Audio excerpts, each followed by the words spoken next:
Bonjour les amis, le fascisme ne passera pas, le racisme ne passera pas, l'islamophobie ne passera pas.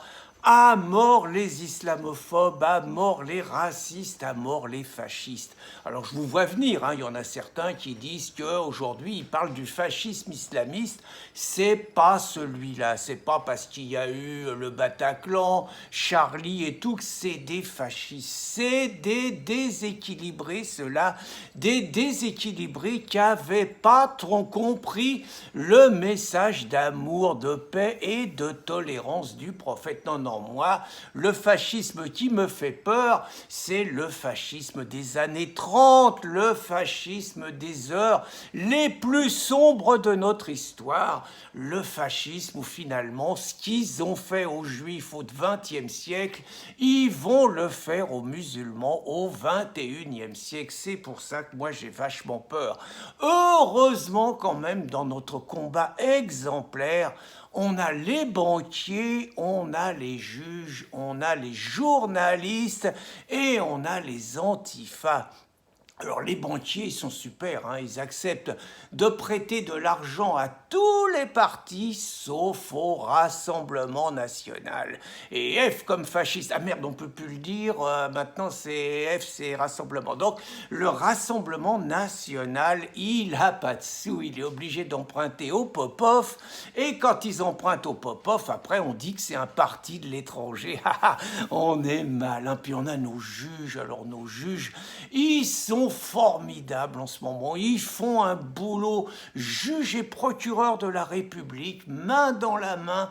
Depuis 15 jours, ils ont été extraordinaires. Ils ont allumé Renaud Camus. Attendez, Renaud Camus, 74 ans, d'accord, mais il a quand même osé dire, Renaud Camus, qu'entre la guerre et la soumission, il préférait la guerre. Donc préférer la guerre, c'est un appel à la haine contre les musulmans, parce que c'est contre eux qu'il veut faire la guerre.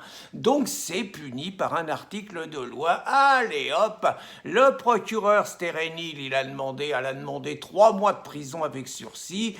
La présidente Cécile de Lazzani ou de Lazzari, elle lui a collé 2 mois avec sursis dans les trous de nez. Puis Christine Tazin, elle, bon, au lieu de faire comme tout le monde, il y a un attentat, un raciste islamophobe qui écrase des musulmans sur un trottoir devant une mosquée. Bon, tout le monde dit que c'est les heures les plus sombres de notre histoire et tout.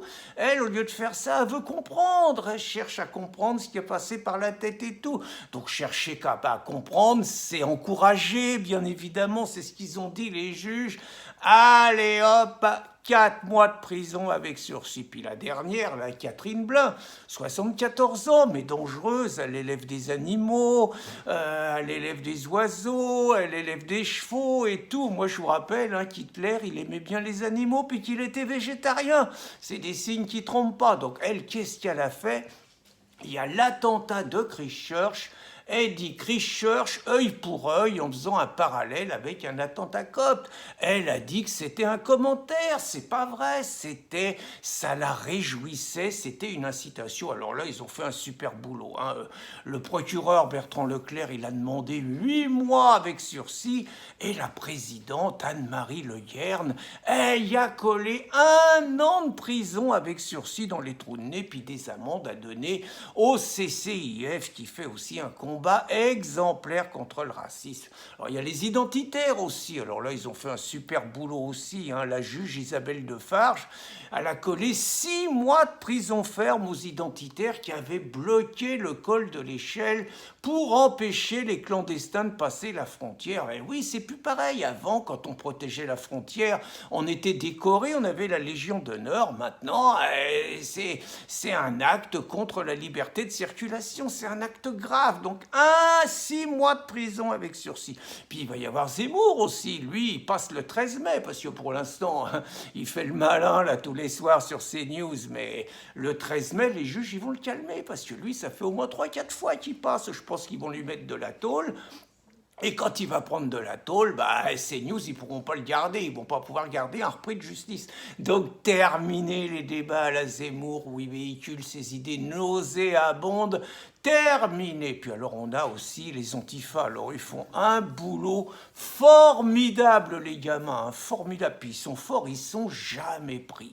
Hein, pendant le mouvement des Gilets jaunes, ils ont allumé des racistes populistes et tout dans Paris, jamais arrêté. Ils ont foutu en l'air une librairie. Il y en a qui disent que c'était les nazis qui faisaient ça avant, jamais arrêté. Ils ont pété la gueule à un journaliste, là, Vincent Lapierre, à Toulouse, 10 contre 1, jamais arrêté. Bah là, ils continuent, hein. Ils ont fait un truc alors magnifique à Caen.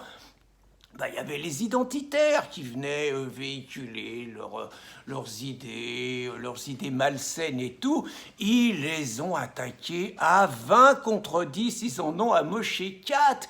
Et puis alors là, les journalistes extraordinaires, le journaliste de Ouest France, Laurent Neveu, il a dit que c'était une rixe entre extrémistes, comme si c'était deux bandes d'abrutis et tout. Comme ça édulcore le fait que c'est quand même les antifas qui ont agressé les autres, mais ça, on le dit pas. Puis alors à Toulouse, donc ils avaient déjà allumé le journaliste Vincent Lapierre, comme je vous le disais, là, 30 antifas, ils ont attaqué des dames et puis des personnes un peu âgées qui distribuaient un tractérène. On se laisse pas avoir, nous, c'est pas parce qu'ils mettent des femmes et des vieux qu'on va laisser la haine s'exprimer, donc on leur a tapé ils leur ont tapé dans la tête aussi, ça les a calmés. Puis alors...